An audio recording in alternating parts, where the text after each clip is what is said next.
When people talk about traveling to Eastern Europe, they're usually talking about Prague. We've been to Prague multiple times. Prague is a great city, but for our money, the best destination in Eastern Europe is Budapest.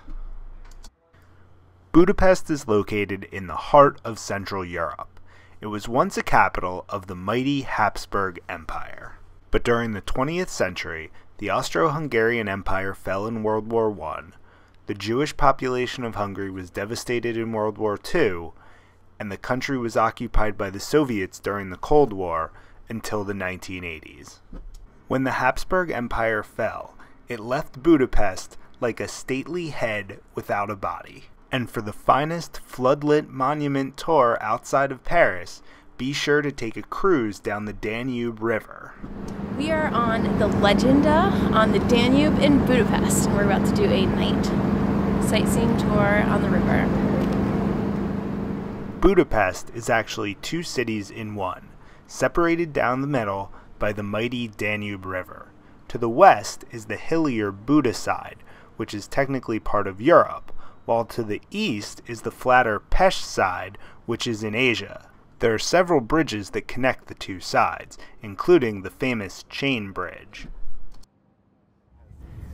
Getting around the city is a cinch, thanks to a series of above-ground streetcars and one of the world's oldest metro systems. From our great Airbnb apartment on the Pest side, it was just a few minutes over the river to the tourist attractions on top of Buda Hill.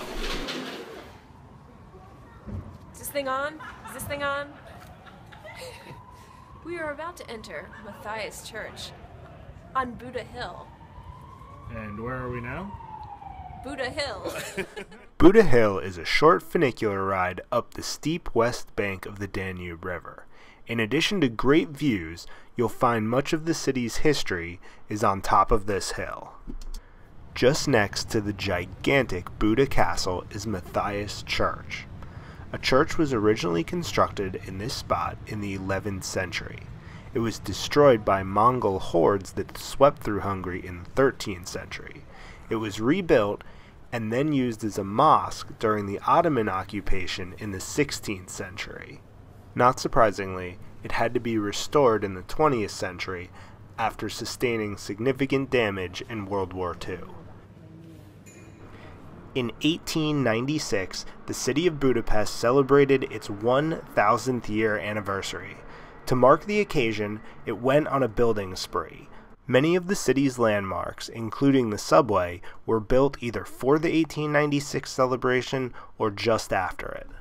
The city's Grand Market, built in the Art Nouveau style, was completed just after the celebration. Stop here to pick up an edible souvenir like paprika, pickled peppers, or a Hungarian sausage. Upstairs, you'll find the traditional food stalls, and you can't leave Hungary without trying the goulash. Heroes Square marks the entrance to City Park, which was the epicenter of the millennial celebrations in 1896.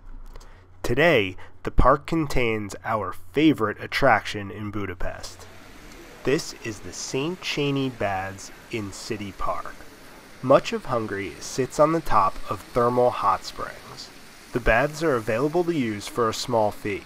The different pools are fed by different springs, which means they're different temperatures. They range from pretty hot to jacuzzi.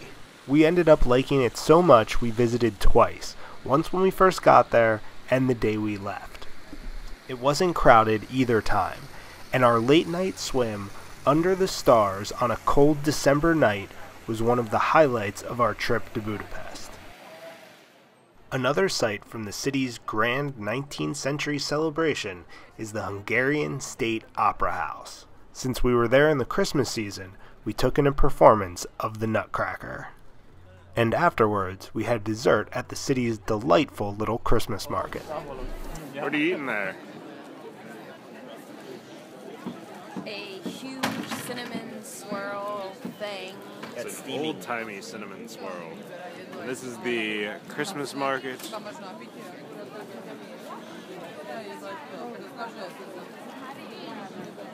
Filled with pork and sauerkraut. There they are making the thing. For a more authentic night out in Budapest, you'll have to find a ruin pub. Ruin pubs are decrepit old industrial and commercial spaces that have been reclaimed and outfitted with all sorts of crazy decorations, bars, DJs, and turntables. Come here for a late night drink or to mingle with the hippest crowd in Budapest. In Soviet Russia, we get inverted lampshades. Many of the ruin pubs can be found in the city's old Jewish quarter, which is also home to the Budapest Synagogue, one of the largest in the world.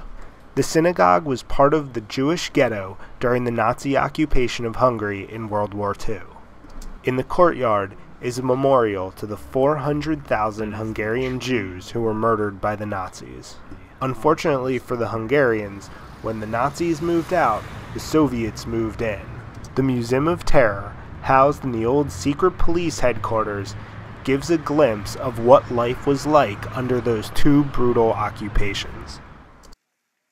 Budapest has a lot of great sights, all of which can be seen in a comfortable but busy long weekend.